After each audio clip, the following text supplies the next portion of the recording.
Side. Hi, hello. Maybe you caught the end of Dorian over here saying Riverside.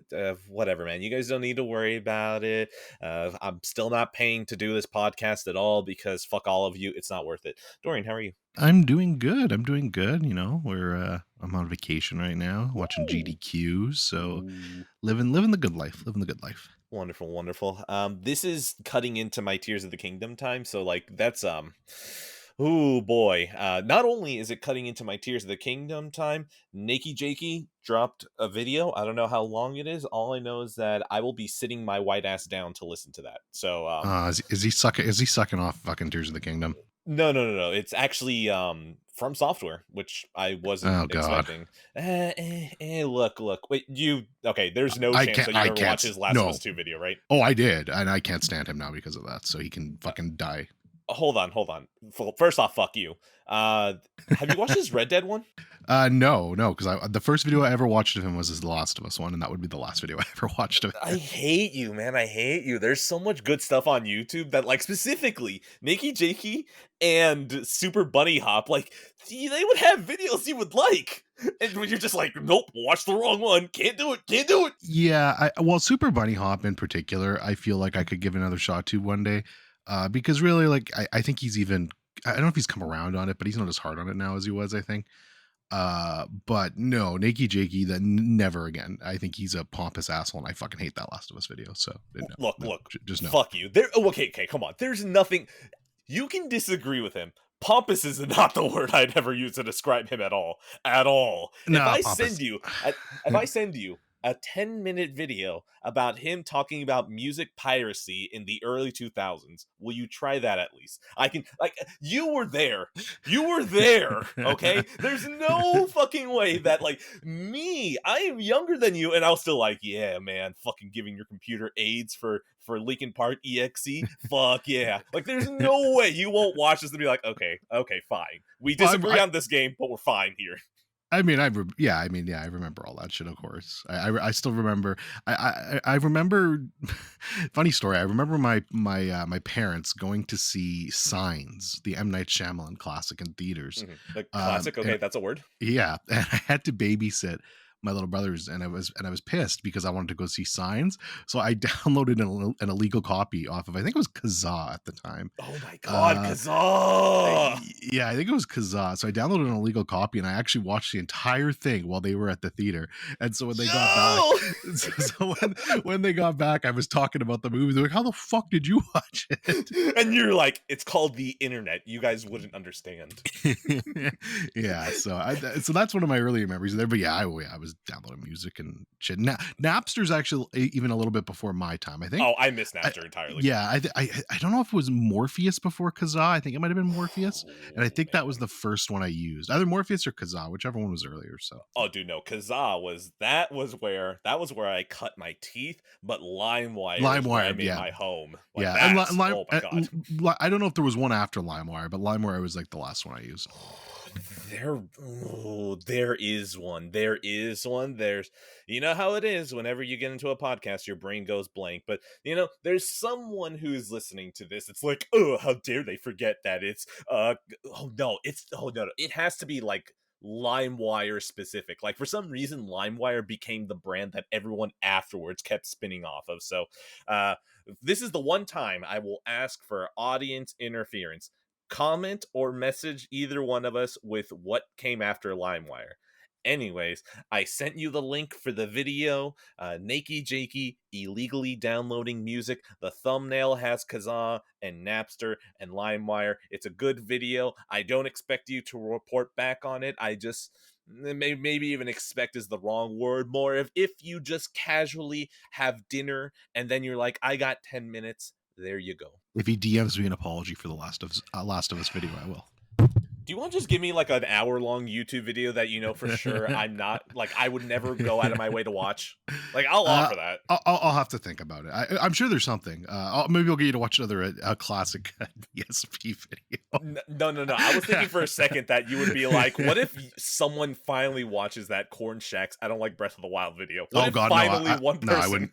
I mean, I'm not even gonna watch that one. So I I love wouldn't that ask you you to kept do posting that. that video. You're just like, okay, fine. fine, I'll watch it. It's like, why? I haven't.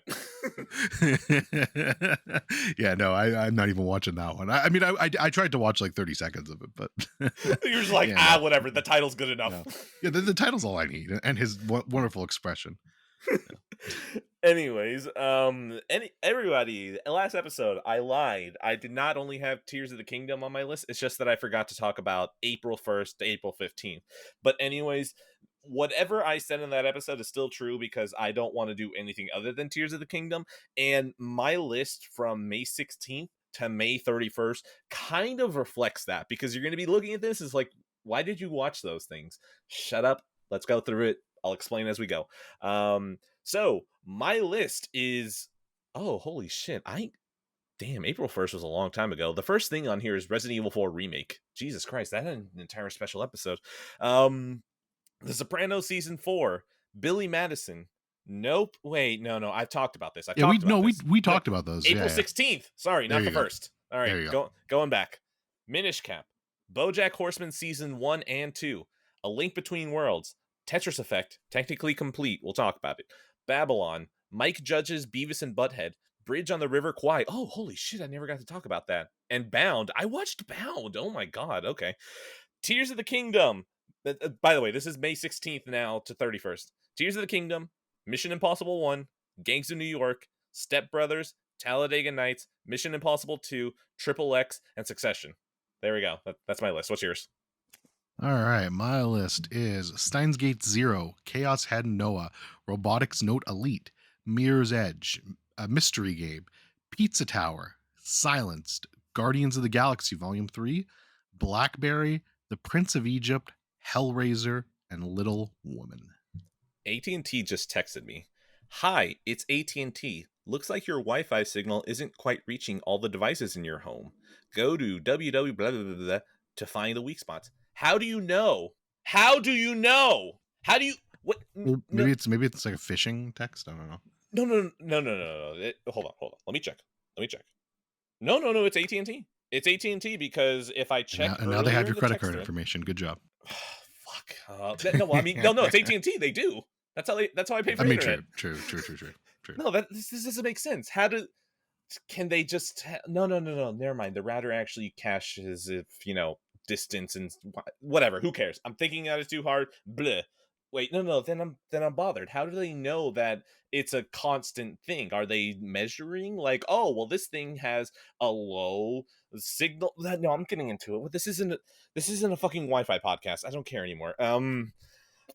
Minish Cap.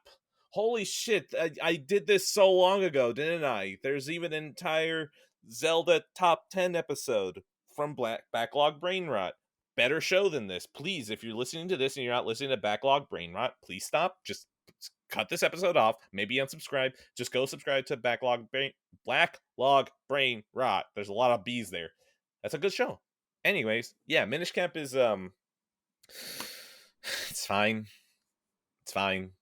By Zelda standards, it's okay. Yeah, this is a Zelda game, all right.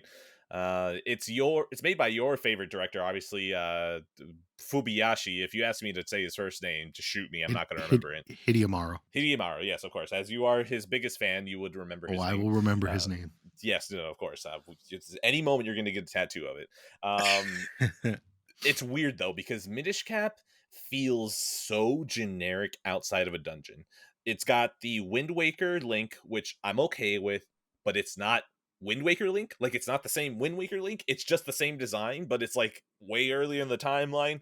I don't know. That bothers me. His voice sounds like young Link from the N64. So there's this mismatch of like, it's not this Link, but you sound like this Link and you're not that. It bothers me. I hate that the main villain sounds like the Happy Mask Salesman. And by the way, it's a Game Boy Advance game. So like, they're not speaking. They just have like little sound bites to make you associate with it. I fucking hate that he sounds like the Happy Mask Salesman. It bothers me. All it does is that, oh yeah, Hyrule Field and all of that. It just feels really generic. I don't find the shrinking down mechanic that fun because honestly it just makes things more annoying when you shrink down. I have a lot of complaints about this game, but at the end of the day, the dungeons still fuck in this game like really nicely. Like I could argue that some of these dungeons are probably some of the best 2D dungeons that I've played so far, and it kind of bothers me that I have to deal with everything else outside of going into a dungeon. And yeah, no, Minish Cap, man, this has to be your last Zelda game on your list if you want to play it out of 10.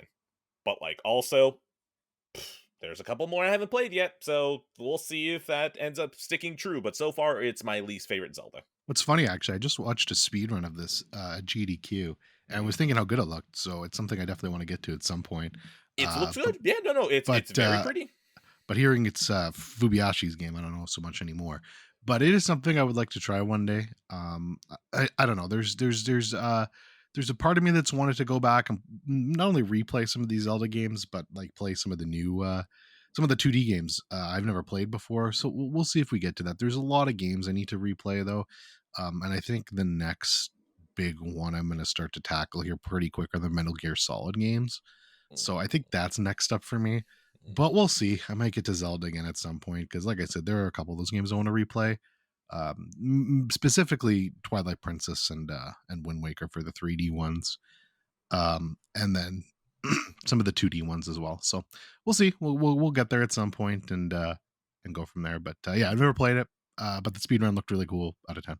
All right, Minish Cap. By the way, I always have to clarify: it is not a bad game. It's just that if you are hanging around every other Zelda game, I'm going to beat you up harder because you are in a fucking pantheon right now, and if you are not 1,000%, you're just gonna get bullied. I'm sorry. So, yeah, Minish Cap out of 10. Cool. I'm just gonna get this out of the gateway right now. So I am playing a mystery game right now. I'm not gonna Oh, you're still say. gonna mention it? Okay. Yeah, I'm gonna mention it. I'm gonna mention it, but I'm just not gonna really talk about it. The only reason I'm mentioning it because basically I want to make a joke. Oh, ooh, long Yeah, play here. yeah, long play here. Basically, the only reason I'm not going to talk about this game is because I still have Days Gone syndrome, and I don't want to be boxed in a corner with this game specifically, where I say one thing and then come out saying something completely different later down the line.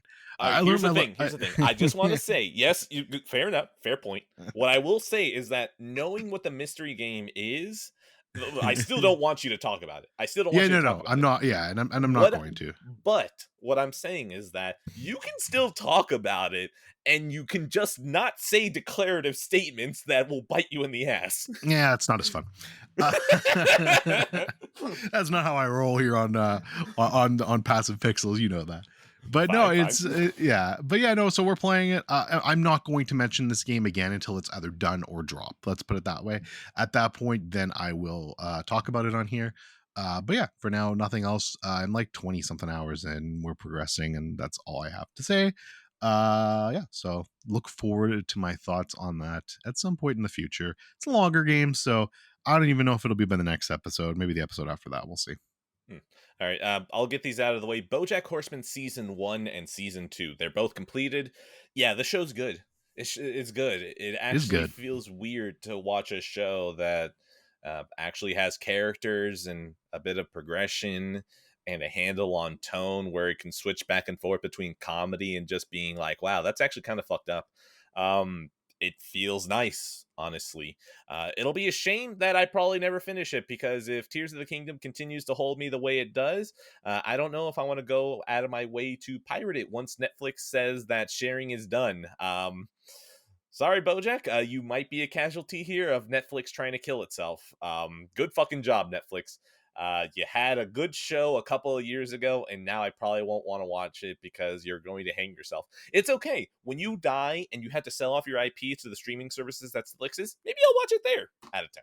Fair enough. Yeah, I love BoJack Horseman. Great show. It's funny. I don't think I ever finished it though. Like, I think there's still a season I need to watch, maybe two, but I think Ooh. it's just one.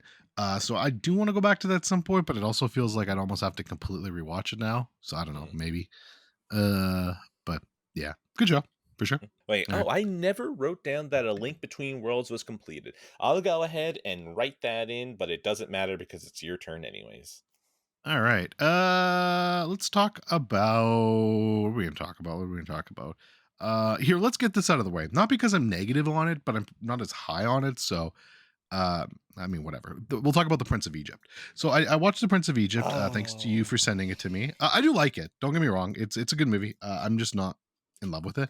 And I think for me the thing is I just don't fucking care about the story of Moses, and that's what this is. And I don't give a shit.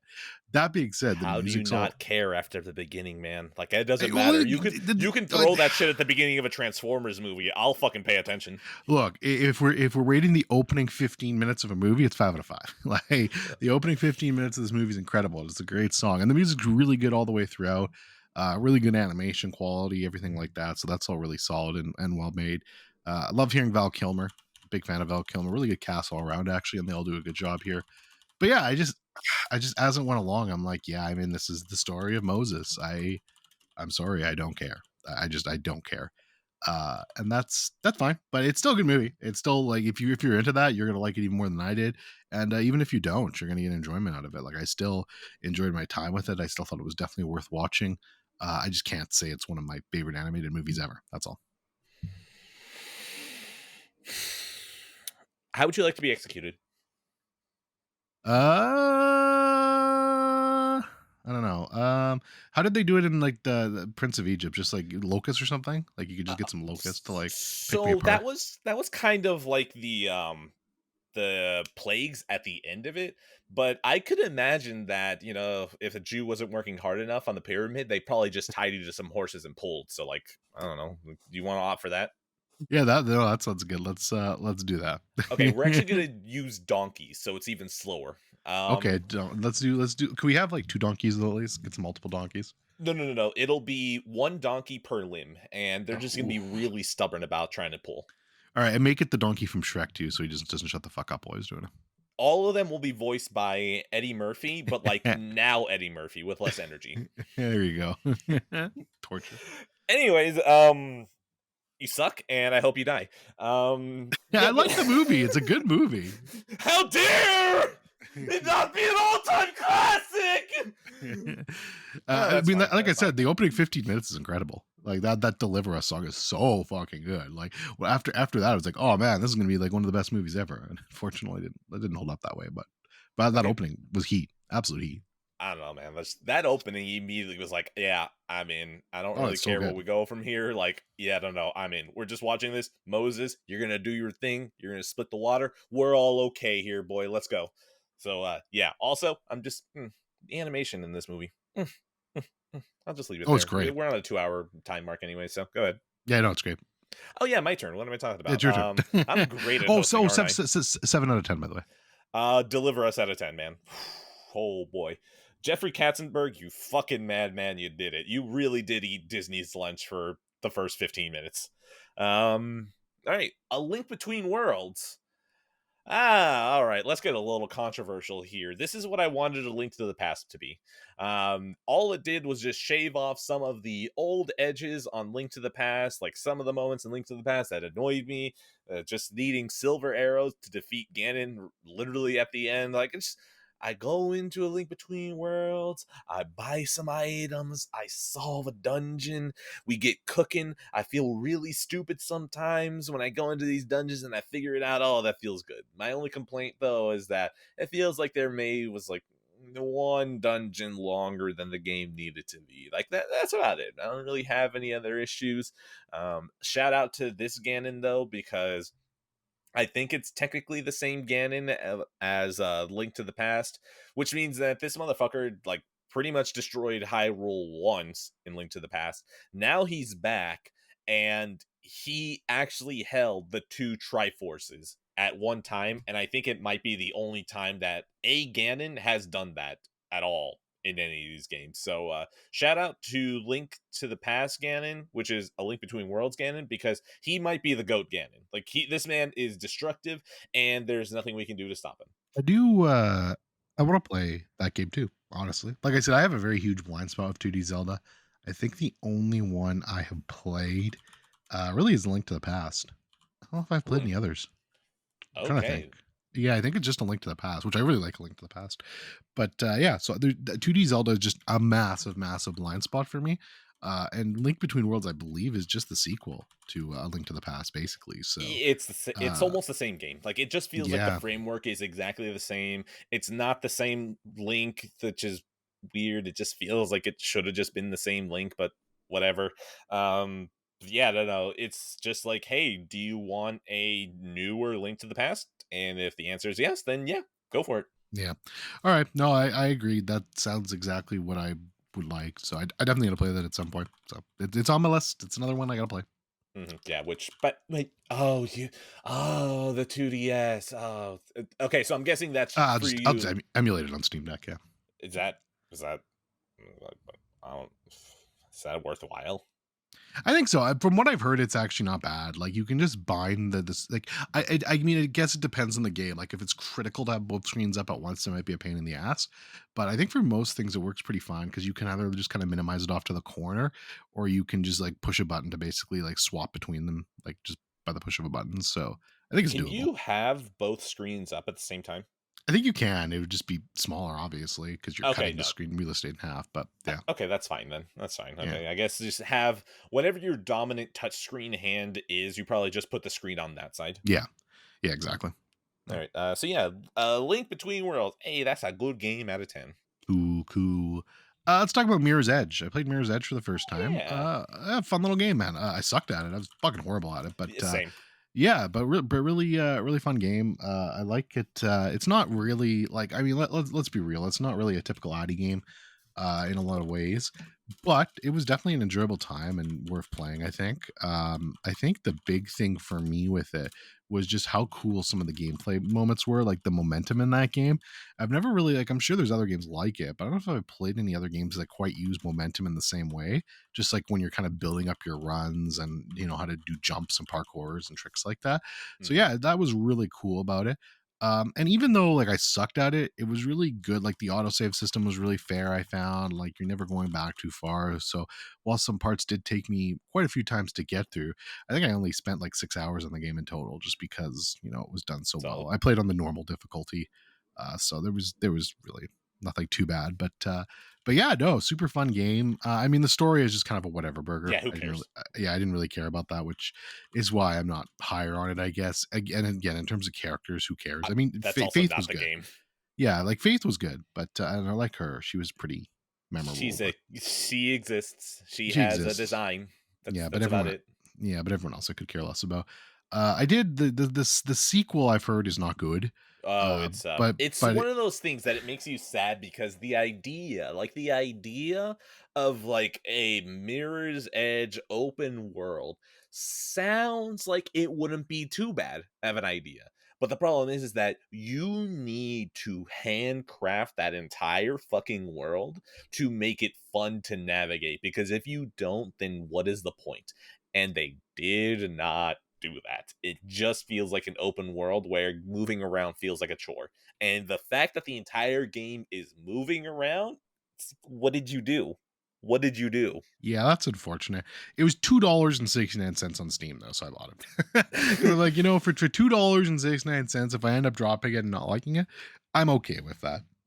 if So I grabbed it. I if I actually had like some sort of rhythm to playing PC games, I would have bought it and then gotten a mod that basically takes me from main mission to main mission because I feel like that has to be the sauce of the game. Like there's no way that like the levels are literally curated. There's no way that there isn't a good Mirror's Edge sequel in Mirror's Edge Catalyst. Like, but also, when the fuck am I actually going to sit down on my PC to play something? Ugh. Yeah, no, that's fair. But yeah, no, Mirror's Edge is a solid game. I enjoyed it. It was a banger, as I would say. So yeah, 7 out of 10. Good stuff. All right. My next game, Tetris Effect. Technically, I've reached what I would consider my complete state. There's different levels to where you can call it complete, but I am now comfortable saying that I have beaten Tetris Effect. What did I do? I basically double S ranked every easy level and every normal level. The game gets really fucking hard by the time I got to the end of the second of like medium. um, yeah, Tetris Effect is fucking incredible. Um, I just even talking about it now, I just want to play more of it. And that's even with Tears of the Kingdom just sitting on my shoulder saying, go find more stuff. Look at that purple dickhead. Help him out with his sign. Why don't you? Look, there's a fucking dragon. Don't you want to fight the fucking dragon? Oh my god. You want to go into that hole over there? You want to go back to hell? Let's go to hell. Like, Tears of the Kingdom is still whispering all this in my ear. And even just talking about Tetris Effect, it makes it want to wiggle back into my ear. Such a fucking great game. It is an experience. The music, top fucking notch. Even when I don't like the music, all the sound design of the music ends up being just mm, mm. Also, just for the record, this has been, you already know, but this also happened so long ago that I didn't even mention it. Tetris Effect is, I used a golden ticket for you. I've told you that your end state for Tetris Effect is playing on the easiest difficulty with an average of B on all the levels. So if for some reason you double S rank one and then you just fucking bomb with an E on the next one, they'll average out, I think. I'll do the math later, but like I am just trying to make sure that when you play it, you are getting the intended experience of going from a cluster of levels together before you move on. So yeah, Tetris Effect. I hope you find some value in it because I think from just a straight audio visual experience, it is worth it. Yeah, we'll see. The I enthusiasm, the enthusiasm. yeah, I'm waiting. I'm gonna wait till like a Black Friday sale and get it then because it does go on Understandable. sale. So it'll go on sale then. I'll grab it then and play it and we'll see how it goes. I'm not expecting magic, but I was for a while. I haven't played lately, but I was practicing and playing a little Tetris because I'm bad at Tetris, but I was starting to get a little bit better. So we'll see. We'll see. Mhm. Go Fuck the for it. mobile. Fuck the mobile Tetris though, Well, because of course, duh. the literally I downloaded it on my phone. I was like, all right, let's try mobile Tetris. Like, surely they can't monetize this in horrendous ways. But you only get like 15 moves, and then if you need to use more moves, they like charge you for them. So it's like, wow, Wait, it's how does that fucking work? dog It's not shit. even lives, it's fucking moves? Yeah, like so you get like you get like 15 blocks to get a bunch of to get enough points, and then if you don't get those points within the 15 moves, and they're like, hey, if you want more moves, you got to buy these coins. Like, oh fuck you, you That's fucking incredible, Jesus giant piece of Christ. shit. This is why no one So respects mobile. yeah, no, it's awful. God, All right, continue. you done? That's it. Yeah, oh yeah, no, that's it, that's just All I right, had a cool, great time, pretty good music. cool, fair enough. We'll talk about Hellraiser next. So this is the 2022 one, I think, right? Let me double check the year on Oh, you that. think I'm gonna know? No, you're not. 2022, yeah. Directed by David Buckner, starring Odessa Izaon, Jamie Clayton, Adam Falson. So yeah, this was kind of like a reboot, reimagining, whatever you want to call it, of Hellraiser. I did watch the first one for the very first time in my month of Spoops last year, and I talked Oops. about it in the podcast here. Look, I honestly, it was solid. It was fun. Really gory at times. There was some good stuff here. It takes forever to get going though. Uh, and it's over 2 hours, which I don't understand. Like, horror movies, I mean, they can be over 2 hours, but stuff like this specifically should not be over 2 hours. It should be like a tight hour and a half, hour and 40 minutes. And if you cut out some of that bullshit at the start, it would have been perfect or a lot better. But yeah, this is fine. Like, I mean, it's everything you'd want. It hits some notes there. I don't think I liked it as much as the original one, but for like a reboot reimagining, you could do worse. So, I mean, I don't have much more to say about it. It's Hellraiser. It's very similar to the original one, just with a female pinhead this time. So, Hellraiser gone woke. I look, man. You already said it, Hellraiser gone woke, so there's no joke I can even make. Anything I say feels like it'd be wasting time, so I'm just gonna move on. Uh, Babylon. Yeah, no, this movie still fucks. I really enjoyed this. I actually got to show my wife it. Um, one of my favorite things to do is whenever I show her a movie and I know that she enjoyed it, immediately deflate her when we get to the credits and just be like, the movie bombed, and then have her just go, no, why? Which is kind of sad because I think the last time I remember like very clearly doing this to her was First Man. So sorry, Damien Chazelle. One of these days, well, no, it's actually no, your number is probably punched at this point. Like, there's no chance that you're going to get another anything over $50 million. I look forward to you doing an A24 $10 million banger, or selling your soul to the devil and finally doing an MCU movie. Which, look, I'll be there to support you. I'm gonna grit my teeth, and I hope that when you have Captain America in his 80s do a little dance, I like the music that Justin Hurwitz is playing. But yeah, Babylon, I don't know, man. I'd just be retreading anything that I've said in some of the previous episodes. I still really enjoyed it. I have the Steelbook. It is on the shelf. It is safely on there. Am I going to worry about space anytime soon? Nope, because I'm so limited on time that I don't know if I can really justify revisiting some of the movies that I need to revisit to see if they make it back on the shelf. So yeah, Babylon, great movie at a 10. Yeah, I would like to rewatch it at some point. It's just very long, and I'm not going to Yep. buy it. Oh yeah. But we'll see. Maybe one day when it's on streaming or something, I'll give it another watch and see if my opinion wildly rotates in one way or the other. It For is now, it's now on Paramount Plus if yeah, I'm you not want to do that. no. Paramount Plus now included with Showtime. Yeah, we Did I get the check? Did the check clear? No? Hey, scratch all that. Never mind. Never mind. I wish we don't have Showtime in Canada, so that's not even an option. It's just Oh, no, no, Paramount no, Plus. no. Paramount Plus is now having Showtime rolled in. Oh, I wonder. Well, yeah, I don't think that'll change anything in Canada though, because we Shame. literally don't have Showtime out here. Oh. So, yeah. So I don't think I'll change anything here. And yeah, I'm not like, I mean, there are like, I get like, there's like a week free trial I can get. I think I've said this, but there's a week free trial I Yeah, can get with Mission Paramount. Impossible. Yeah, but I'm using it for Mission Impossible. So Oh, no. It's such a shame that during the free trial, you can only watch 6 movies. yeah, I know, right? But yeah, that'll have to wait. But yeah, I would like to rewatch it at some point. But as like I said, it's still after first watch, it's still I still like it, but it's my least favorite Chazelle movie. So yeah. All right, go for it. All right, let's talk about Little Woman next. Have you seen this, Oh. by the way? Nope. I've been No. meaning Okay. to, but the funny thing is that my wife has been bothering me about wanting to watch it. But totally what's gonna happen is that we're gonna go watch Barbie before we watch Little Women. Sorry, Greta Gerwig. Sorry. You've seen Lady Bird, though, right? Yes, yes. Okay. Okay. Yeah. So Little Woman is the second movie I think from Greta. That sounds right. Unless Yes. there's some like weird movie Yeah. that no one's ever heard of before Lady Bird that no one counts. Yeah. Mac's screaming right now, but that's okay. It doesn't count, Mac. It doesn't count. But they have a really good cast here. So Saoirse Ronan, Florence Pugh, Emma Watson, Laura Dern, Timothy Chalamet, Meryl Streep, like just a who's who. Fucking I had no idea Bob Odenkirk was in this, and he shows up, and I'm like, oh my god, it's Saul. That's great. But Greta Gerwig in some photos looks like an older Emma Roberts. she really does. Really throwing me off. Attractive lady for sure, and a very talented one. But yeah, Little Woman, great movie. Just very cozy, very warm blanket. I can throw this on and just kind of vibe and watch these girls kind of work their way through life in a very tough time for them.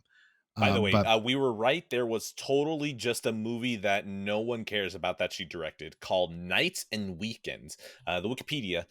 Nights and Weekends is a 2008 American mumblecore film, co-directed, co-written, co-produced by, and co-starring Joe Swanberg and Greta Gerwig. The film follows a long-distance relationship and its aftermath. That's it. That's to continue. I just needed to get that out. That yes, there was. Mac, shut up. yeah, he's screaming somewhere right now. But yeah, How dare they forget about nights and weekends? How dare they? Sorry, Mac. yeah, we love you, Buffalo. But Honk, yeah, honk. no. This was really great. Like I said, just definitely recommend it. I don't know if I like this or Lady Bird better. It's very close between the two. But yeah, I thought this was great. Just like I said, very warm, you can watch it at any point. It's probably a good, like, not Christmas exactly, but pre-Christmas movie. You could just throw on and, like, if you want some chill, comfy vibes, and just kind of watch it and vibe with it. So great movie. Definitely excited to see what she does with Barbie. Looks like a fucking fever trip of a movie, so should be interesting. All right, I'm very disappointed. Greta Gerwig, her acting roles, her first credited role, uh, going by her own name, Greta, was in 2006, and the movie is called LOL. And I was thinking, wait a minute, is that the shitty Hannah Montana movie? That well, I mean, not Hannah Montana. It's just that Miley Cyrus. There we go. That shitty Miley Cyrus movie that just like exists, and I think, oh my god, who is this female actress, striptease GI Jane? That who is she? Demi John Moore. Fights. Thank you. I could picture her in my mind's eye. I just didn't remember her name. Uh, I thought Demi Moore is her mom or something. I thought it was that movie, but no, it is yet another mumblecore film. Which I don't like that mumblecore is this thing. I don't like it as a word. It's probably a good way to describe it. I don't like it though. So yeah, I'm disappointed that Greta Gerwig does not have a weird 6 degrees of bacon to Miley Cyrus. That's all I can really mention. Little Women, I'll watch it at some point. Spoilers, I'm not even going to spoiler tag it. I don't care. It's just skip to the next topic at this point, okay? One of my favorite things, spoilers, I already said spoilers. One of my favorite things about Little Women is this old tweet that I saw about someone saying that they are watching Little Women in theaters, and next door was Star Wars Rise of Skywalker, and that in the middle of Beth dying, they heard the little Babu Frick in the theater next door. Everyone's quiet, and you hear, hey! Which, like, I'm sad that now Little Women is just always going to be associated with Rise of Skywalker in my mind. So, yeah, whoops, sorry, moving on. Oh, yeah, it's me. 8 out of 10. Mike judges Beavis and Butthead. I don't know, man. Like, this is... My time is limited. If I'm not playing Tears of the Kingdom, I'm probably doing something that's needed around the house. It's a very sad existence. I just want to play more Tears of the Kingdom. I'm folding clothes. I might be washing dishes. I don't know. I'll put something on. Mike judges Beavis and Butthead. This is what, like, the second or third revival that they've seen. Still pretty funny. Like, it's just two dumbasses. They're idiots. Wait. They made What? new episodes? Yeah, no, there's new Oh episodes. shit! I didn't know Again. that. I fucking love Beavis, but I gotta look those out. Yeah, no, Do no, they and of do they course, still do the music video thing, or is it just like actual episodes? no. So, did you watch the first revival or no? No, I didn't. Okay, so the first revival was, of course, MTV. That's their home. Their first revival was them watching MTV shows. So, like, they would be watching Jersey Shore, and they would just Oh, be, I yeah, gotta yep. watch that. That's So, great. so now they're watching TikTok and YouTube videos, which dude, there was one where like a guy was like, "Hey man, if you ever need to do tattoos in prison, this is how you do it." And they're like, "Oh, we gotta learn this in case we ever go to prison." Like it's so. Oh, dude, there's a part. Okay, this one had me fucking dying. Of course, I live in Houston, Texas, so like maybe it hits a little harder. But there was a parkour video of guys running on rooftops in what is so clearly France. It is so clearly France, and then Beavis is just like, I think they're in. I think they're in Houston. I think I saw a Longhorn over there. Like it's so fucking hilarious being here, and Butthead's just like, no, you idiot, they're in France, and Beavis like, no, look over there, that's a big oil tower, and it's the fucking Eiffel Tower. It's like it's the funniest shit, man. But yeah, no, it's still funny. It's one of those ones that like beats the allegations. Like, oh, why are you bringing them back? There's an entire episode of the two of them being stuck in a box together.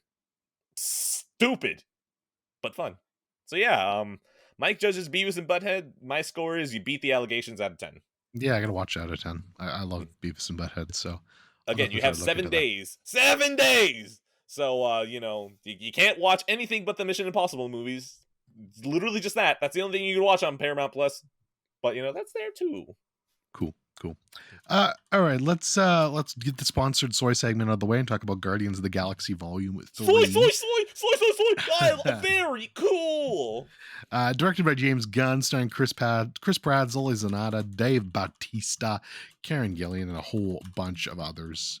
So the third Guardians of the Galaxy movie. I was really, I was very torn on whether I was going to go see this or not. I feel like I'm just done with the MCU. I've been done with the MCU for a long time. Spider-Man, I don't know, man. I really do like Spider-Man. That's one of the few characters I enjoy, so I might continue to watch Spider-Man movies in a vacuum, but this I just really didn't have a lot of interest in, especially after I'm not the biggest fan of Volume 2. Volume 1's great, obviously, but Guardians of the Galaxy Volume 2 just kind of lost something for me in there. And like I've always said, if I want to watch daddy issues in space, I'll just watch fuck, what's it called? Ad Astra. Yeah, thank you. I'll watch Ad Astra. That's the better movie to me. I'm glad But that you haven't butchered that joke like you had my Dr. Pepper one. yeah, exactly. Although now I've risked it. Now I've risked it by spreading that out into the universe. But it's Yeah, no, okay. It was a joke on by myself. Did I sacrifice a joke for a joke? Yes. Yes, I yeah, did. yeah, joke for a joke. Honestly though, this was pretty good. I mean, this was, what I would like. It's definitely better than Volume 2 for me. I don't think it's as good as the original one, but I think you'll find some enjoyment in there, especially if you're a Rocket fan. This movie does a lot for his character. Unfortunately, I mean, Rocket was never one of my favorite Guardians of the Galaxy characters. It's still really well done, his character in here, and it's still enjoyable for sure, and what they do with Okay, it. question. Yeah, go ahead. What would you say is your favorite then? My favorite character? Yeah, like from the Guardians. Oh man, probably honestly, I just really like fucking Drax? that's tough. I do like Drax a lot, but I also really like, and I know this is funny because 2 wasn't my Oh, does favorite. it really go to really? Really? What? What? No, are you gonna choose Groot? No, no, no, God, no, no, no, no, Oh no, dude, you had me.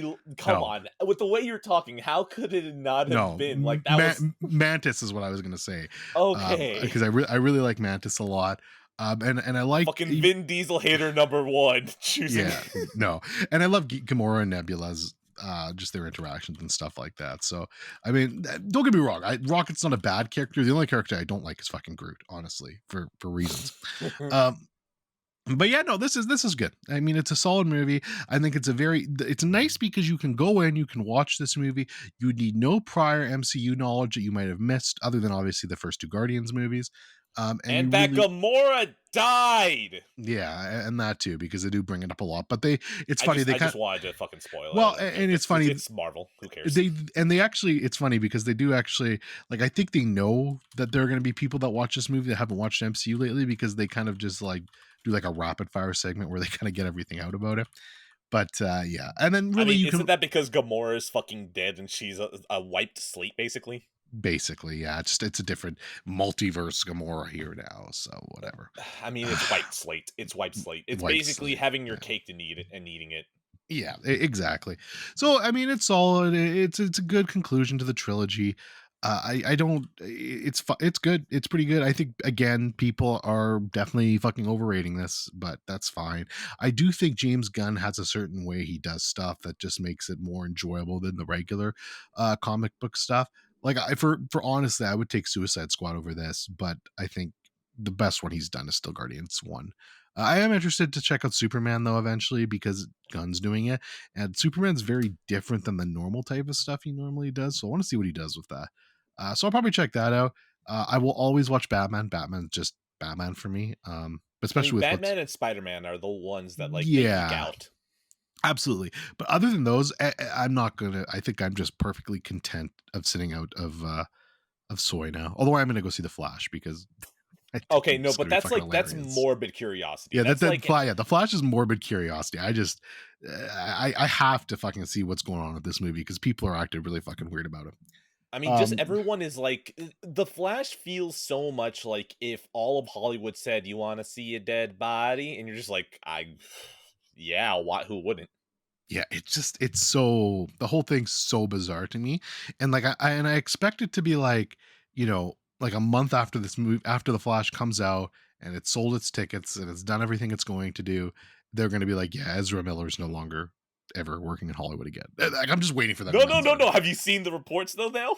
No, I Oh have. yeah, yeah. Okay, no, you have then. Yeah. Anyways, for extra context, in case if anyone hasn't, there was a couple of articles of someone high up at WB, or actually, it may have been just a reporter. I don't care because I didn't look. Man, you think I read articles? Fuck out of here. Someone who said, "I don't see us replacing Ezra Miller," and it's like, you should shut up. Like a minute ago, but like any time after is a good time. I believe I'm not 100% positive, but I think it was actually the director of the Flash who said that. I forget his name. What? No way. A no name that was probably told what to do on set? What? Andy, same direct guy who directed it, Andy Muschietti, I think. I forget his name, but yeah, Probably a um, dude whose the studios are very easygoing and able to for work sure, with. for sure. So yeah, Look, man. By anyways, the way, that sounds way too hater, man. Make your money. I don't care, man. oh Just yeah, like, for sure. just like, And hey, dude, you're hurting the bottom line by saying this. Is what I'm saying. no doubt. Anyways, enough soy. Solid 7 out of 10. If you have investment in the Guardians, go and see it. Like you won't. I don't think you have to rush to theaters to see it. Just watch it eventually. You'll find some happiness, I think, in their conclusion, and then you can leave the MCU behind for good.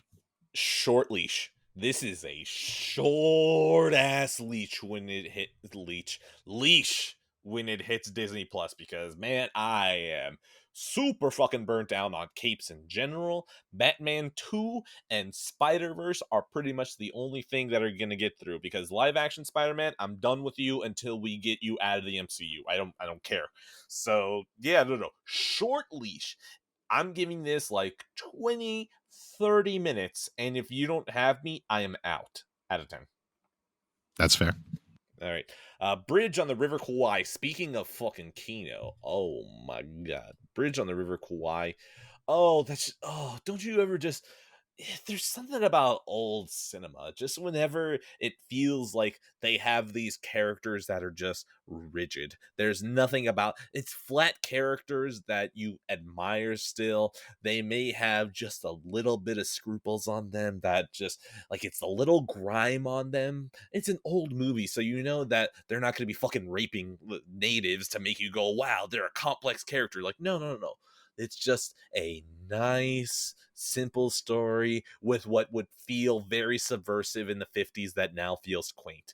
Oh my god, Bridge on the River Kwai. It's beautifully shot. It's the same director as um ah Lawrence of Arabia, so it still has like this large scope to it. And considering that I think it was a movie prior to it, that means that even though it feels like it's very large in scope and the way that it's shot makes it feel very grand, it still feels very grounded because it feels like it isn't to show off the grand vistas, almost like Lawrence of Arabia's. Lawrence of Arabia still handles his characters very well. This is not an insult to it. It just feels like between which one of them focuses more on the characters, it's definitely Bridge on the River Kwai. And it's just such a good movie. I don't anything that I say feels like it would fail to grasp the quality of this movie. So yeah, Bridge on the River Kwai. Gorgeously shot movie, great performances, just a great ending, beautiful steelbook. What a wonderful time. Sorry, 1 second. I am out of water, I'm son of a posting bitch. something very important here. Okay, It's good. okay. It's okay. All right. Yeah, I'm out of water. I I'm gonna really want die. to see Bridge over the River Kwai. So definitely one day. That one, thankfully, is not on my spike list, unlike Lawrence of Arabia. So I definitely want to watch Bridge over the River Kwai for really good things. And yeah, I think you were talking about old cinema. There's just something so romantic about it. I feel it just felt different back then, and I don't know. There's something I love about it. So I'm right there with you, man. I love old Mhm. cinema. It's All right. just So yeah, the greatest. Bridge on the River Kwai is 7 out of 10. We're not even going to go for anything more complicated than that. Speaking of cinema, let's talk about some South Korean kino because boy, it has been a long time since I've watched some South Korean kino, and we're going to talk about You did have Silenced. like an entire role for a little bit. Oh yeah, it was a lot. But yeah, we're going to talk about Silenced. This is directed by Hwang Dong-hyuk, who, funny enough, is actually the creator of the Squid Games. I think this is Oh the only no. reason I had a watch listed, because I just started watching Squid Games and I was like, okay, let's put some of this other guy's stuff on here now. And I think I just forgot to remove it because I really wasn't that fond of Squid Games, and I didn't realize all this till after. Anyways, I'm glad I didn't because this movie's fucking great, far better than fucking Squid Games. So he definitely regressed with that. This movie is telling a true story, basically, about a school it's a school for the hearing impaired, and there was basically just a big conspiracy within that school where a bunch of the students were getting sexually assaulted. Really serious story, just fucking Oh, I gut just wrenching remembered which stuff. movie you're talking about. Oh, Yeah, okay. really, really gut wrenching stuff. Hard to fucking watch at points. Just incredible lead performance from Gong Yu, who plays the teacher who really needs a job and just comes there. He gets this job out of luck just off of recommendation. and he just like watches these kids get abused, and everybody's okay with it. Everyone's on board with it. It's their big conspiracy because these kids can't talk. They're powerless to do anything, and they've all bought into their sick delusion together. And anyone who would want to speak out has been basically silenced into not saying anything. He decides to take a stand. He has a friend. He basically meets someone out there that's a human rights lawyer, and they challenge basically the status quo there.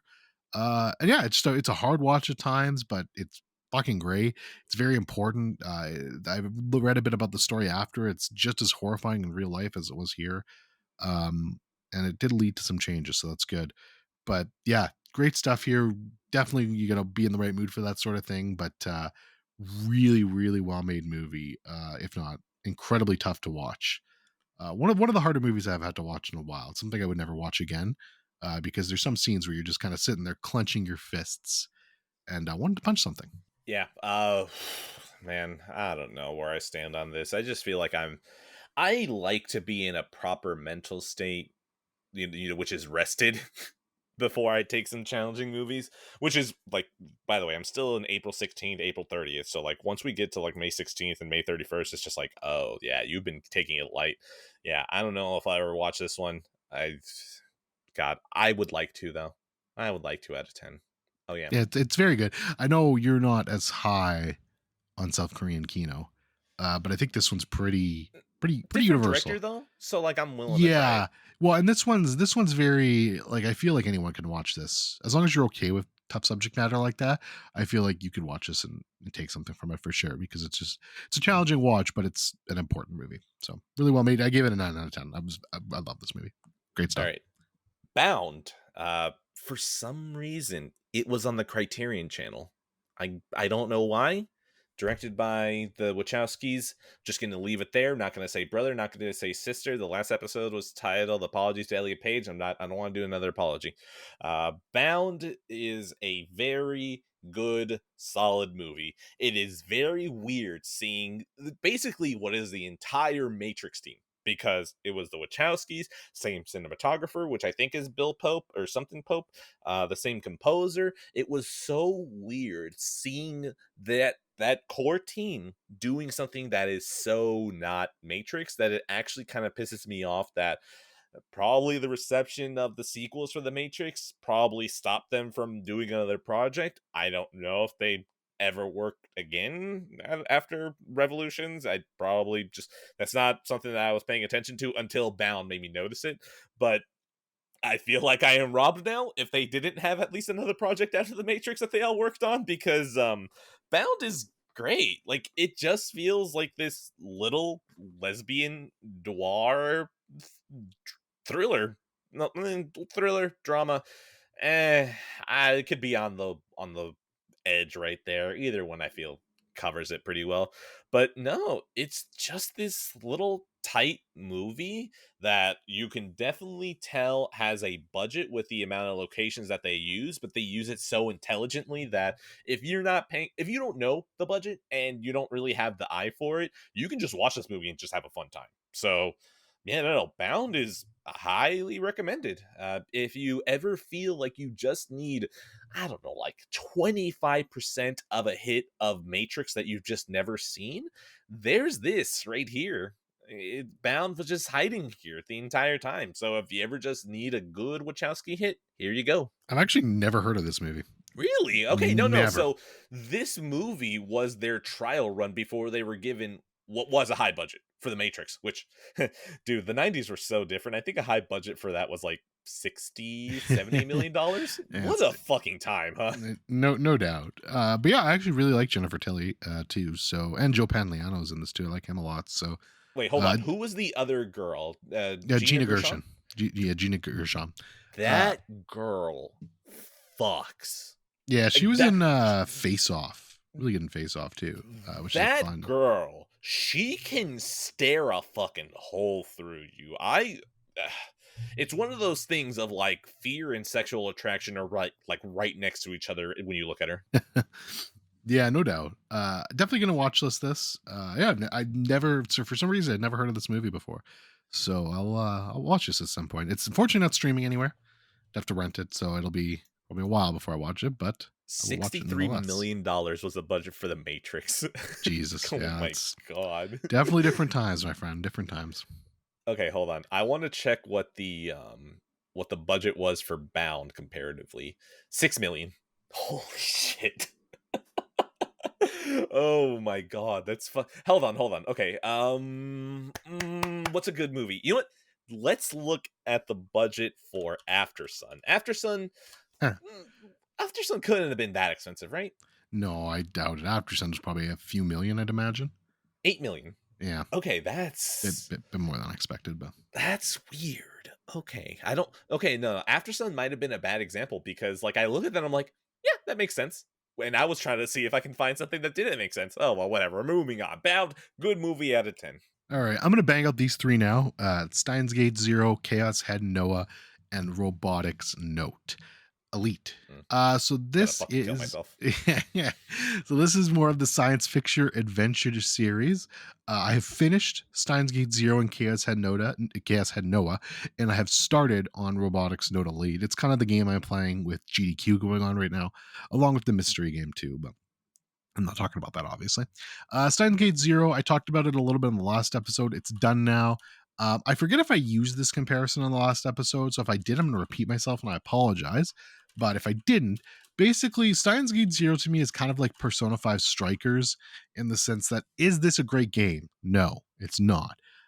Is it a chance to be with these characters and in this universe one more time and then you'll probably never see them again? Yeah, that's what it is. So I had some enjoyment in it because of that, because I really liked the characters from Steins Gate, got to spend a little bit more time with them, and they've obviously moved on from Steins Gate now, because I think Steins Gate Zero was, I don't know, ages ago now at this point. And that studio in general, I think, is facing bankruptcy. The fact that they're getting anonymous code out is kind of a miracle, and who knows if they'll ever make something else, but it probably won't be Steins Gate related. So the fact that I got to be with these characters one more time, cool stuff. All of my complaints from the last episode still stand. Just feels disjointed at times. The roots are all over the place, but when it hits, it hits. It's a solid game. It's like a 7.5 out of 10. I had a banging time with it. It was enjoyable. I just can't match nearly what Steins Gate managed to do. Now, Chaos had Noah.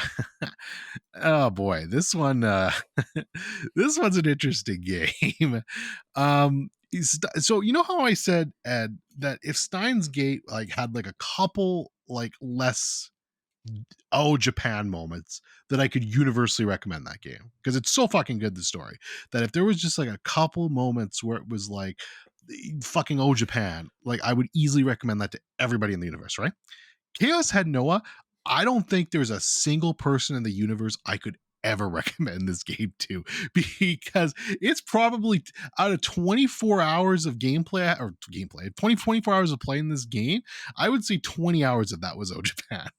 uh this this fucking game has probably the most deplorable main character I have ever had the displeasure of playing as. God, don't He's tempt me. I want to make the joke. You know what joke I want to make. Please I move on. actually, Move on quickly. I don't, but he's Last of fucking Us. okay. No, I promise you, there is no way, there is not a chance in the universe you would play an hour of this game and be like, oh God, Abby's a fucking saint. This fucking character is literally an incel. He is just a Oh pure my god. self-loathing, fucking dreams about fucking jacking off to his fucking anime toy and has fantasies of fucking her. I'm not kidding you. And this is all within the first hour of this fucking game. So, no, this is by far the worst protagonist I have ever played in a video game. Period. End of story. And it's to the point where really, like, now the story, I really like the story in this game. Like, you take him out of it. Basically, people are getting murdered all over the city. It's a murder mystery. People are dying. It's very dark. It's very gory. It's completely different from Steins Gate in that respect. It's just very miserable. Like, everything feels very dark and gloomy, and I love that kind of atmosphere. So I was intrigued to see where the story was going and where the fuck they were kind of leading things. But oh my God, this character is so fucking painful to get through. Like, he's just horrible. And the funny thing is, there is an explanation for why he's this bad. There is an explanation, and they do explain it, and it does make sense, but that doesn't make it any less miserable that you have to spend 24 hours with this fucking sack of dog shit. He's so bad. Like, I cannot get over how bad this character is, and the fact that somehow I still end up enjoying this game because the story really hits, and it's really fucking weird and just violent and gory, and just people are dying everywhere left and right. But good lord, this guy's a piece of shit. And it just gets to the point where you're playing and you're like, how much more deplorable and moronic can this character get? Like, I'm just fascinated to see like what they're gonna do with this guy next. So All right. If go ahead. someone can just send me like, it doesn't matter how long the video is. I'm in for like 15 or 30 minutes of it. If you can just send me a clip of everything this main character does, that's all I need. I'm good. It's wild, man. What a piece of shit this guy is. Like, just a total. I mean, he is an incel. He's literally an incel, and I mean, it's interesting playing through the perspective of an incel. I got to give it that. I've never done that in a video game before. I don't Um, know. As someone who is a sex haver, I don't understand what this man is going through. it's just wild to me that this was like. That they just that they it's just wild to me that they thought this was a good idea. And again, I get what the devs are going for. They're like, we really want you to play as this miserable sack of shit, but there are ways to do it and still make the character interesting, redeemable, um have some human qualities, make you kind of not even root for him, but like care about what happens to him. But no, they just made him the most unlikable piece of shit I've ever seen in my life. And that's just universal, by the way. Like, you might think I'm being hard on it, but no. Go look up reviews for this game. Go look at anyone talking about this game. They'll all say the same thing. Pretty good story, really dark, dour, everything like that. But holy Christ, this character is irredeemable. And it just wild to me that they printed that. Anyways, overall, I did enjoy the game because I thought the story, like I said, was dark, depressing, gloomy, and I liked where it went. But it's definitely my least favorite of these games so far. And it doesn't hold a candle to Steins Gate, but you know, I mean, it's solid 7 out of 10. Still had a good This time with it. this this sounds like an 8 out of 10 IGN right there, man. Like, you hammer the shit out of it. It's like, I enjoyed my time though. Makes you really feel like Spider-Man. It's funny, well, to be fair, in my defense, the only thing I'll say is this: I've always been more of a plot than a characters person. I can get by with like some paper thin characters if I have a plot that intrigues me, and that is definitely this game because the plot is very intriguing. Like I even like where it goes at the end of it. But good lord, man, the characters and like even like outside of the main character, there's like basically just girls. Like the rest of the cast are just Oh girls that God. somehow if somehow well, I would say they're attracted to him, but the whole point of this game is basically Japan. he's having these delusions where like he like and like throughout the game you can pick either a positive delusion or a negative delusion, and like if you pick a positive delusion, they'll like the girl will like be attracted to him and start making out with him. But then like Hold if you on. pick How fucked up mentally do you have to be? Like, I have a choice between a positive and a negative. I'm gonna go with the negative delusion. Let's fucking go. well but that's the funny part because then you pick a negative delusion and then he'll start fucking raping these girls. Jesus it's Christ. it's fucked up, man. And then like he'll like there's one like the like very early on in the game, like whatever, minor spoilers. So if you don't want to hear this, skip over it. But there's like early on in this game, his sister. By the way, his sister is like the Oh God. only. Yeah, I know. You know where I'm going with this. Where are we going? His sister is like the only character I like in this game because she's fucking hilarious, and she just basically calls him a piece of shit whenever she can. Um, but like, you know, you have a choice. Do you have a positive delusion or a negative delusion? You can guess where the positive delusion is going. I'm not even going to fucking talk about that. But the negative delusion, he basically like she goes into his fridge to take a drink, and she just like fucking chokes to death under the drink and dies in front of him. And there's like just a you just see her like bloody face and like blood dripping out. And then like the delusion ends. He's like, that was a rough little for me. It's so fucked up, this game. I don't even know. And the funny thing is, it got banned off of Steam before it came out, but then they reversed the ban. But like, I could see where they were going with it because there's a lot of fucked up shit in this game. 15 to 30 minutes. Someone sends me that video, you're guaranteed 15 to 30 minutes that I'm watching. It's gonna be really awkward at the dinner table, but like, I swear, whatever. Yeah, no kidding. And then just quick, okay, 7 out of 10. Yeah. And then just quickly, I'm playing Robotics Note Elite now, and the fucking whiplash from going from that game to this game. So I should mention, Chaos Head is the first game in the timeline, Steins Gate is second, and then Robotics Note is third. So that's actually the intended order. But obviously, I'm going from Chaos Head to Robotics Note. Robotics Note is just this like chill vibe. You're on a beach, you're on this island, and you're going to school, and like you're there's like this robotics competition, and you have this clubhouse, and everybody's really happy, and everyone's really nice to you. I'm like, what the fuck is this?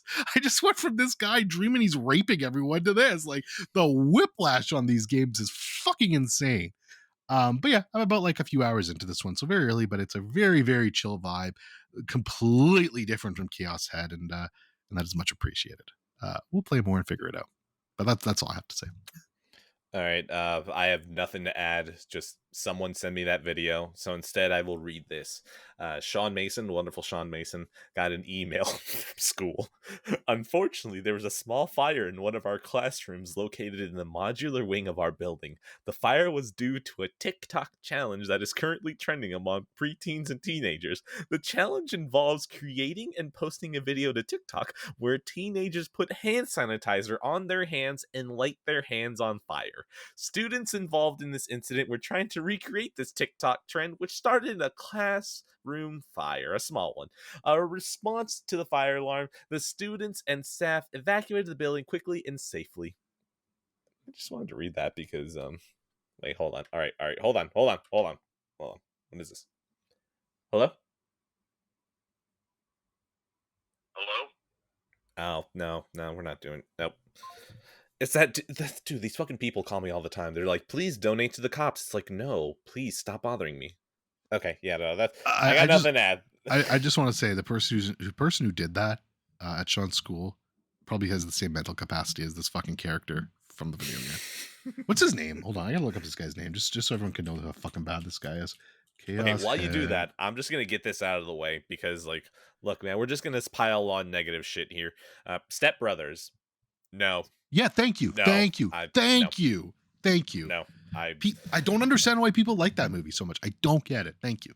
no, I don't know, man. Like, this Man. it's weird because having watched Billy Madison recently, So much better. just seeing someone seeing an adult be a mentally deficient child, like, it can still hit. Like, I don't understand what is it with Adam Sandler that he can pull it off, but seeing Will Ferrell and John C. Reilly do this, which, by the way, my wife and I have been such on a fucking kick of just like Kino for like years now because of, my doing, that now seeing John C. Reilly as most people recognize John C. Reilly is jarring. Because, like, I skipped over, by the way. I didn't really want to go into Gangs of New York or Mission Impossible because I'm going to speak positively about those. I wanted to go to straight Step Brothers because seeing John C. Reilly in a comedic form is almost jarring to me now, and I almost wish that, I kind of want to go watch another PTA movie, just be like, John C. Reilly, there you are. Now you're in your element. You're not over here with Will Ferrell. But yeah, no, man, Step Brothers, I don't know, man. I got 30 minutes in. I think I laughed maybe once when Adam Scott showed up. Because, like, Adam Scott being the younger brother who is, he's a douche, but, like, he's also really, like, magnetically entertaining. That, like, I loved watching him. And considering he's positioned as the villain, I'm just like, no, can we just follow him? I don't want to see you two dumbasses just, like, not get along and just be complete deadbeats. I'm with your parents on this one. Get the fuck out of the house. Get another fucking job. Go die. Get out of here. So yeah, no, Step Brothers just I don't know, man. It wasn't activating that juvenile part of my brain that would probably enjoy this, and I don't even think that part of me is dead. I think that the part of my brain that they're supposed to be attacking as funny doesn't exist. Because if I didn't like it when I watched it initially in theaters, and now that I'm watching it now, where I have no expectations, you lost. Like, there's no. Yeah, I was going to ask if that was a rewatch, so it was. I mean, yeah, this is the only time I've ever rewatched it. I agree. I made it 30 minutes, and I was like, I'm not laughing, so I dropped out. Yeah, I don't understand why this movie's thought of so highly. I really don't. Like, I don't find it funny at all. Yeah, I mean, maybe the only funny part I laugh at in the movie is when they're doing like the cruise ship presentation. Like, that's funny. But I mean, breaking the boat, that would still probably piss me off at this point because I would just be like, your parents have given you fucking everything. Just let them go on vacation, you fucking morons. They've supported you for 40 fucking years. Just let them be happy. Yeah, I think the difference is like, even with Billy Madison, when Adam Sandler does it, there's something still inherently likable about him, and I just don't find Will Ferrell or John C. Reilly likable in that movie at all. Okay, in that movie, I was about to say I will go to fucking No, no, bat for no, John C. Reilly. no, in that movie specifically. Although I will say, dramatic. I love dramatic John C. Reilly, but Yes. comedy John C. Reilly. I know you like Walk Hard, but for me, comedy John C. Reilly has never done anything for me. So I mean, I will say that like Talladega Nights, I did walk out of that one a bit more positively, but I would still walk out saying mid on that one. Whatever. Look, we're just gonna go into that. Whatever. Let's just get them both out of the way.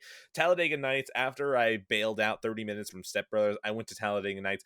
I made it to the end of the movie, so hey, good job on that one. Uh, I will say that Sacha Baron Cohen's character is just like fucking hilarious. He's so overtly French that it's just funny. He leans right into it. Talladega Nights, it's fine. It's fine. Will Ferrell, getting attacked by a cougar is fucking hilarious. But like, Talladega Nights is fine. It's fine. It's just at this point, I think of Talladega Nights as, for some reason, the weird movie that they always pushed with every PlayStation 3 and Blu-ray players. Like, that's what I think of as Talladega Nights. That's their legacy now, instead of anything about the movie itself. So yeah, Talladega Nights, mid out of 10. Like, that just feels the right score. Mid. yeah, I'm with you on both of those. By the way, the character's name is Takumi Nishijo. So yeah, just god tier in terms of bad characters. Takumi. If there's ever if somebody if all five of you listening, if you can point out to me a worse protagonist in this one, go and actually watch some videos on this guy, see what he does, and if you can point out somebody who's actually a fucking worse protagonist in a game than this, I'll give you like $5 because I don't believe it's real. Like, he's just so fucking bad. So good luck. If you literally do it and then you just say, "Oh yeah, Abby from The Last of Us," like, if you do that, I'll give you $5, but not really. All right. I don't have enough $5. That's so easy to make you $5. No, I'm not doing that. Yeah, I agree. Mid out of 10 on both those movies for sure. No, I'd Step Brothers. Bad. I'd probably just call that one bad. They're like Talladega. It's fine. I made it to the end, so I can't give it too much shit. Back to you. I have one, two. You know what? We'll bundle both Mission Impossible movies together. So I have 1, 2, 3, 4 movies left. I only have 2 things left, so I'm almost done. Okay. We'll talk about Pizza Tower next.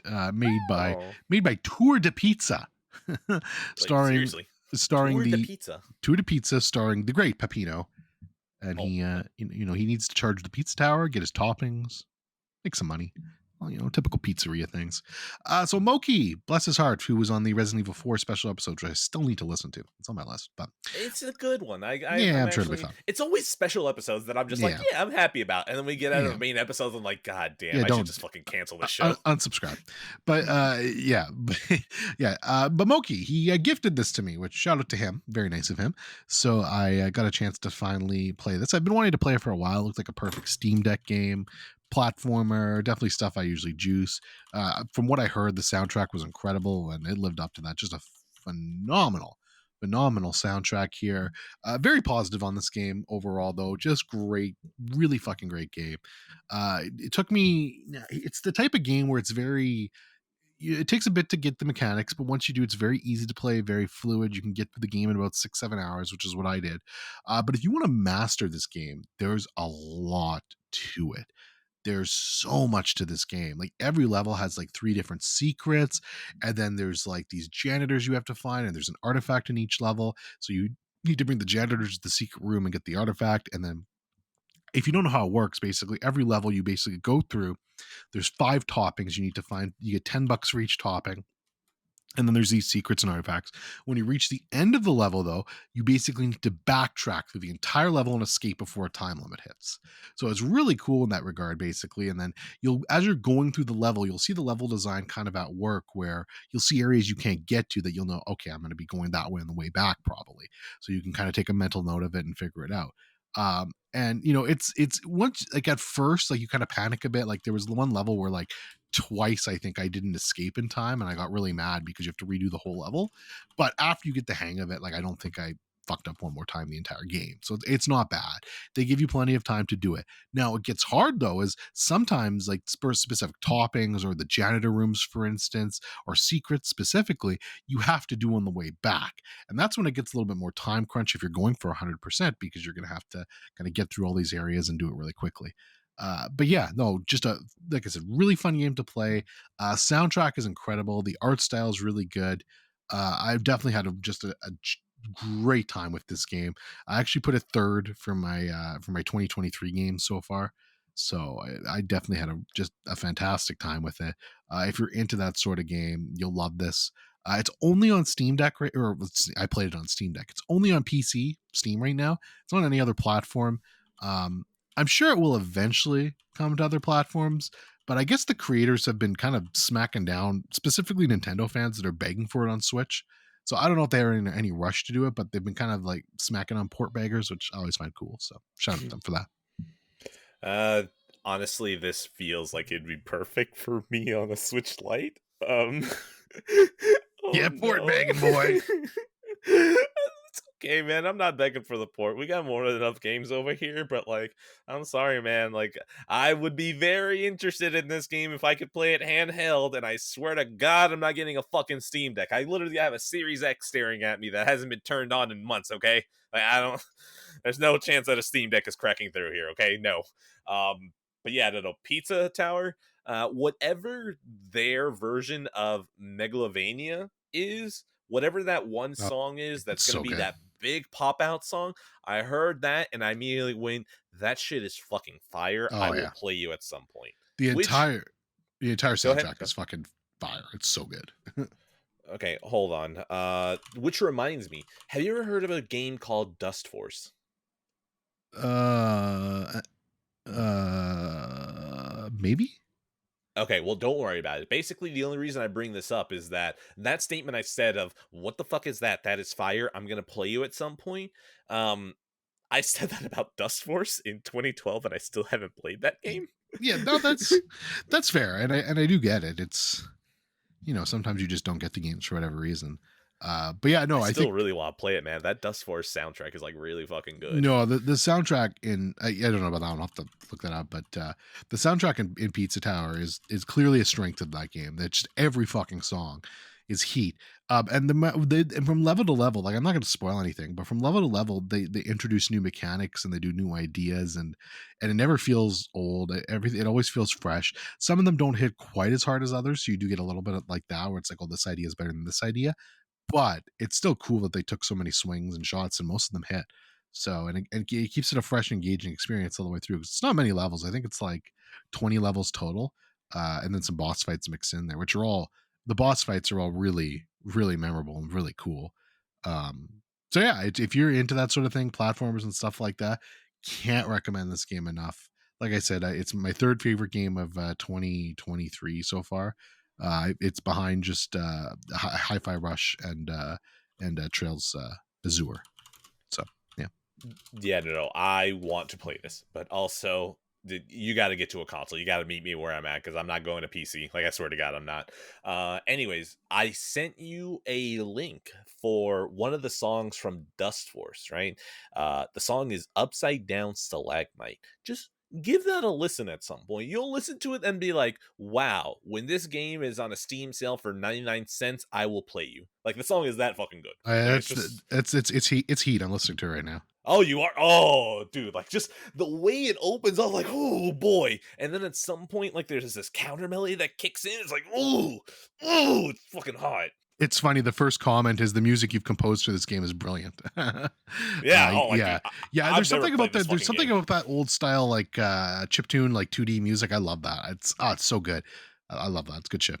I mean, what it is that it's just a limited amount of notes that you have, so you have to work even harder to make it, memorable. Yeah, no, it's really. Oh, that second part just kicked in. Really nice. Yeah.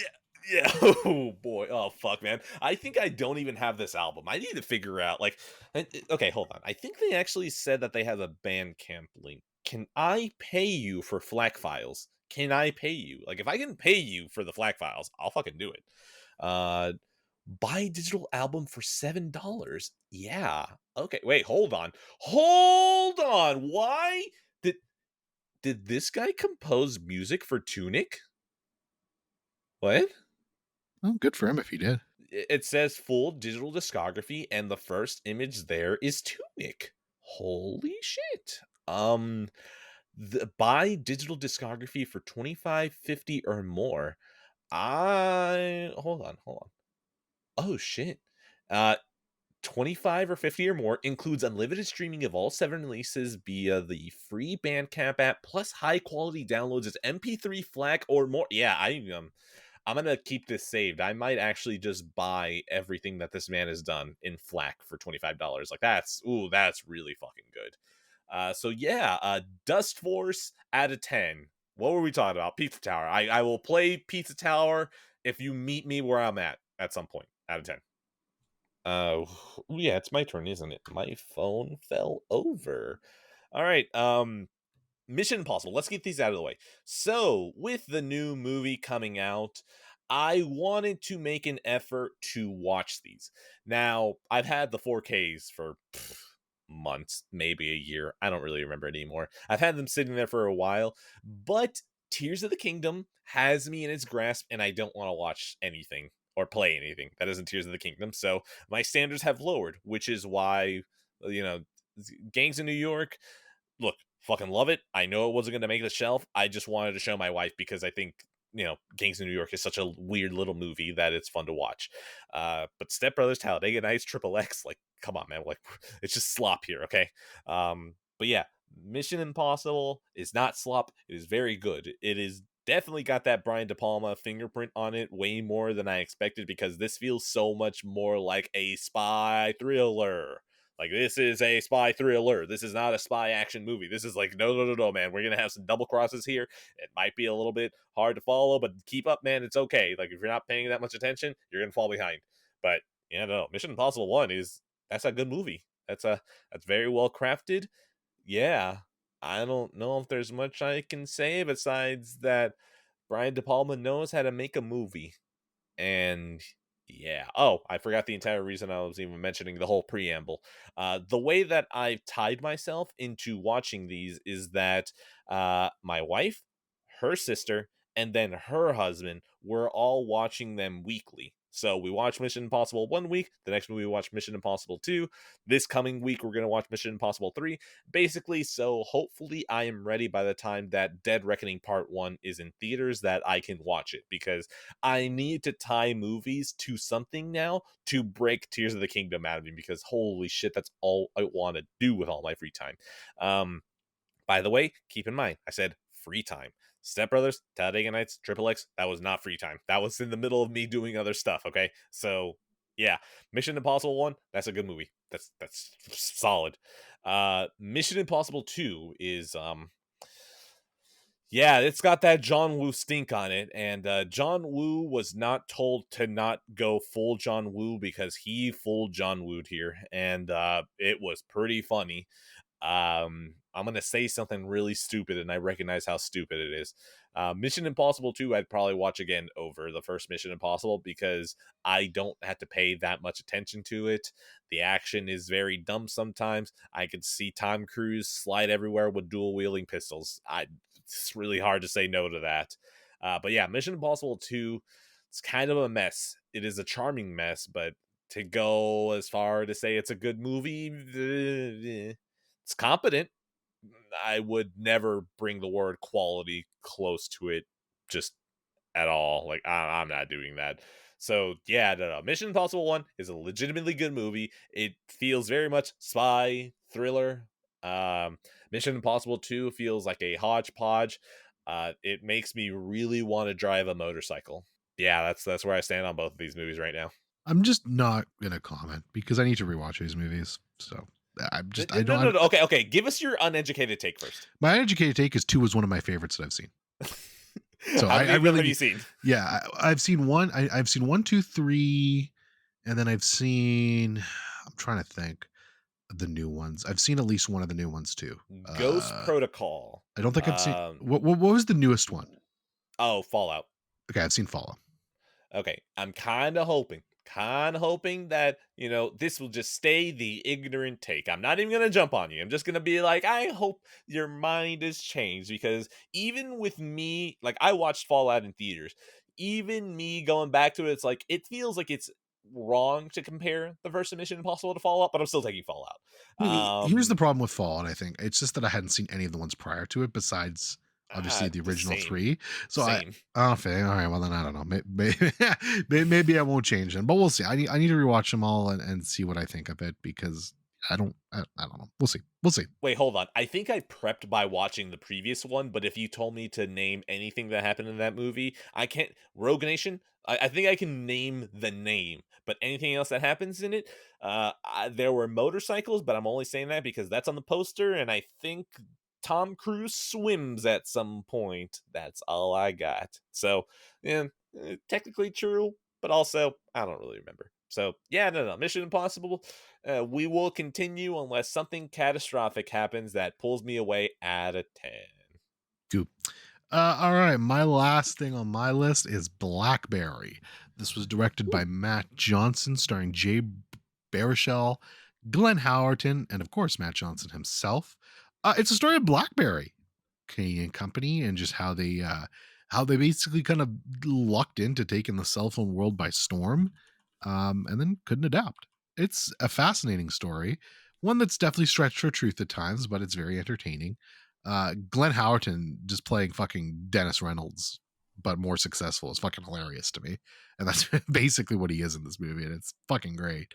He basically plays the businessman, Jim Balsillie, who, if you're Canadian, you recognize that name a lot because he was everywhere back in the early 2000s. He basically had this big plan that he was going to buy the Pittsburgh Penguins from the NHL and then move them over to Hamilton. He wanted a hockey team in Hamilton, Ontario so fucking badly. And yeah, the movie goes into this and lots of other stuff. But yeah, this is just a perfect little documentary, mockumentary, whatever you want to call it, about the story of Blackberry. And it's incredibly funny, it's witty, it's brilliantly shot, great soundtrack to it. And yeah, it's everything you would want in this type of movie. A very big, pleasant surprise for me. One of the best movies I've seen of 2023 so far. And we're halfway into the year now, so it's pretty good. But yeah, this is just, if you it's I mean, even if you don't find the story of Blackberry interesting, I think you'll still find a lot of value in this movie because it's fucking hilarious and there's great performances. But I've always genuinely found that story interesting about how just how this company basically lucked their way into this position of power because they didn't really know what they had. But then Which is yeah, why they lost it. and then once the iPhone came, that was it. It was just game over. Like it was just boys against men at that point. But yeah, great movie. Highly recommended if you get a chance to see it. I know it's definitely probably doesn't have many showings in America. It seems like it's a Canadian film and definitely more, I think, being advertised and broadcast here. But definitely worth watching even at home if you get a chance because it's a fun movie. It's a great time. All right, I'm curious. Is it? Oh, dude, oh my God, Blackberry isn't even showing up with like theater listings when I Google it. It's over, man. It's fucking Yeah, over. yeah. It's probably already dipping out of theaters now at this point. To be honest with you, there's a lot of blockbuster stuff coming out. So Yeah, okay, yeah, that's bad. Anyways, I would like to watch Blackberry, but also in that same vein, Air hit Amazon Prime, but again, there goes that pesky Tears of the Kingdom pulling me by the fucking ear, just going, "You want more of this shit, don't you?" I'm just like, "Yes, goddamn right I do." So, yeah, I don't know. Blackberry, by the time that I'm ready for it, it probably will be on a streaming service already. Wait a minute, hold on. Did IFC produce this? they might have helped distribute it in America. I'm not sure. I didn't see their name. I didn't see their name before the things when I watched Oh, it. So okay, that's weird. Okay, no. I saw, like I googled Blackberry and I started scrolling through a little bit, and I think IFC Movies, like their YouTube page, posted the trailer. So I thought for a okay. I second mean, maybe that. it's possible, but then keep in mind it's different depending on where the country. It's different distribution and stuff like that. So maybe they're helping bring it to America or something like that. Could be that too, but Yeah, I don't know. Oh wait, hold on. You are correct. IFC Films acquired the rights to distribute the film in the United Yeah, States. that makes sense. That Okay. definitely makes sense. Yeah. All right, so IFC, they don't really bury their movies, so they will be on a streaming service before I know it, and hopefully the link is no longer pulling me by the fucking ear and just taking all my time because god damn, that's all I want to do. Yeah, okay, next up, You're 4 to Gangs of 5. New York. Oh yep. This is a well, you fucking blew it out of 10. Uh, Gangs of New York. Man, this movie's just a little fucking weird one, isn't it, huh? I mean, Yep. Scorsese can direct this movie. They do great stuff. I don't understand how everyone on Letterboxd is like, Daniel Day-Lewis is wasted here. Everyone else's performance is weak. And I'm just like, I don't know, man. Like, I still really like it. Like, I Yeah, know it's that still a great Daniel movie. Day-Lewis takes up all the oxygen in the room, but like, Leo and Cameron Diaz aren't putting in bad performances No, here. I agree.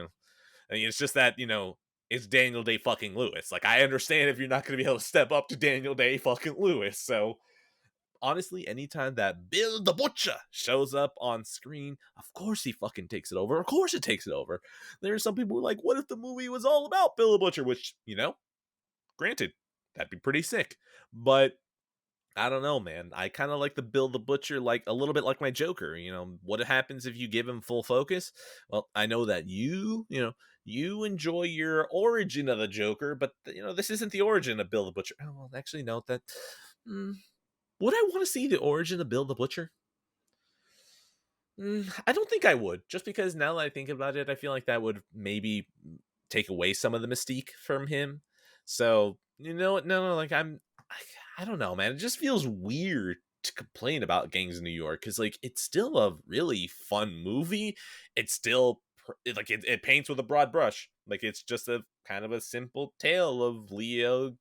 Uh, I don't know. It almost feels a little Dances with Wolves. Like, is he gonna lose himself? It's a bit of a mix of Hamlet with the revenge and all that, and the returning son and all that. Like, it's Shakespearean, but it's also in the 1800s, and like, it's Scorsese. Like, this man can still direct shit. Like, there's an entire scene of like just this tracking shot of the Irish getting off the boat, given papers to go and enlist in the army, being given their weapon, basically being shuttled back onto a boat to go fight for the country they just arrived, and then the shot follows a casket being brought into the harbor. It's fucking perfect. It's beautiful. Like, it's Martin Scorsese. This man knows what he's fucking doing.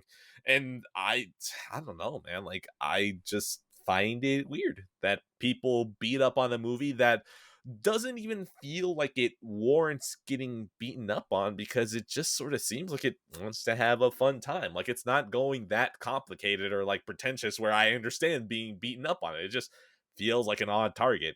But yeah, I don't know. Gangs of New York.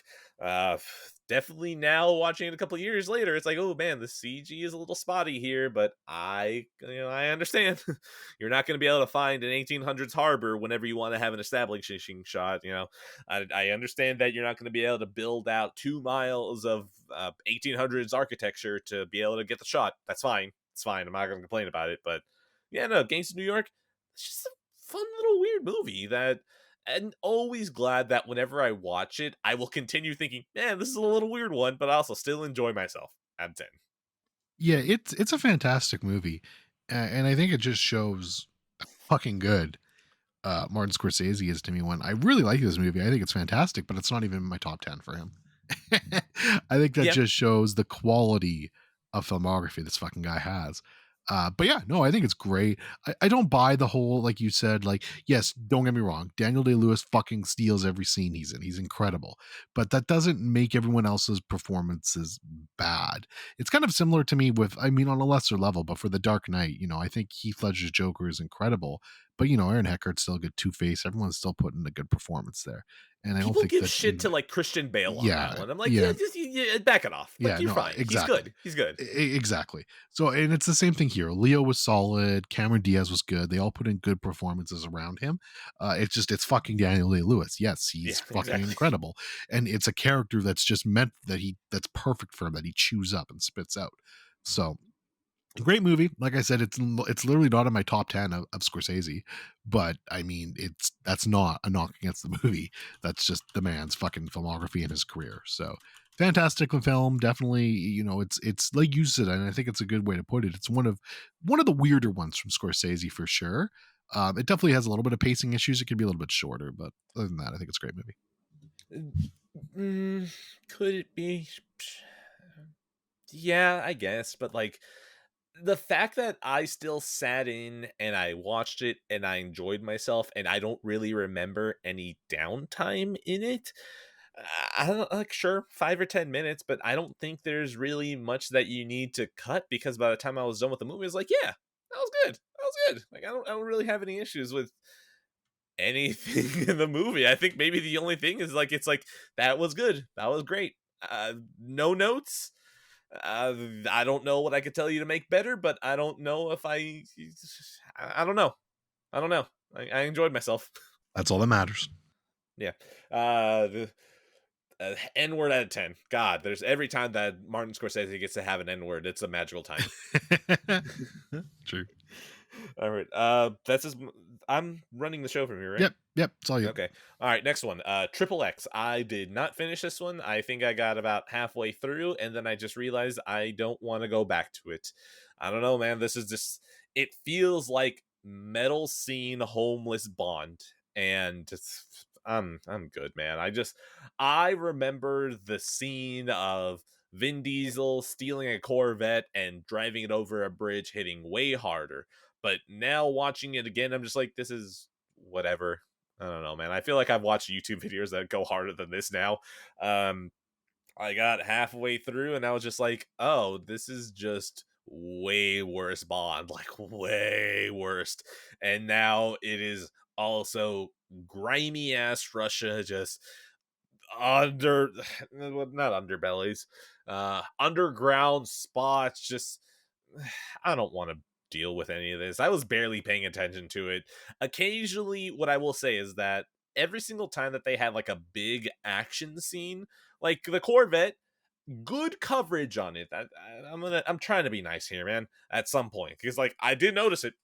There was good amount of coverage shot of a Corvette going off a bridge. Good amount of shots, whole lot of reverse shots, and well done.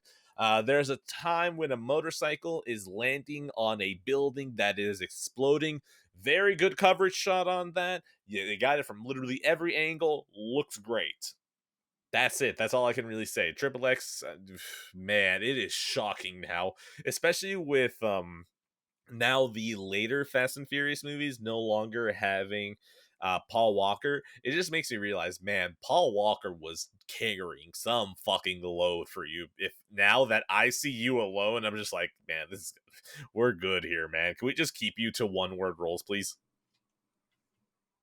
I have nothing positive to say about this movie. I fucking hate this movie. Well, I mean, is it Vin Diesel or is it like just, Yes. Okay, that's okay, cool. We're good on there. Moving on. Succession. I actually kind of feel like punting this. Are you going to catch up at some point? I am. What are you doing? I am. I'm catching up. I will. Okay. Are you catching up or are you going to? I'm going to. I removed it off my list because I only watched one episode. I definitely need to, and I feel like there's a better chance for it soon because the movie it just hasn't been there as much, and especially with me playing so many portable games now, I feel like just throwing on an episode of TV and then getting back to my game is easier. So it's now that it's done too, I feel more of a motivation to do it. So hopefully soon. Okay, so I almost kind of want to punt at least a deeper dive until you're done because my opinion is still pretty much the same that Succession feels so much more like people are getting wrapped up in production and good music and performances that they're like, whoa, it's the greatest show on TV. And I don't know, man. I just look at Succession and I feel like it is production.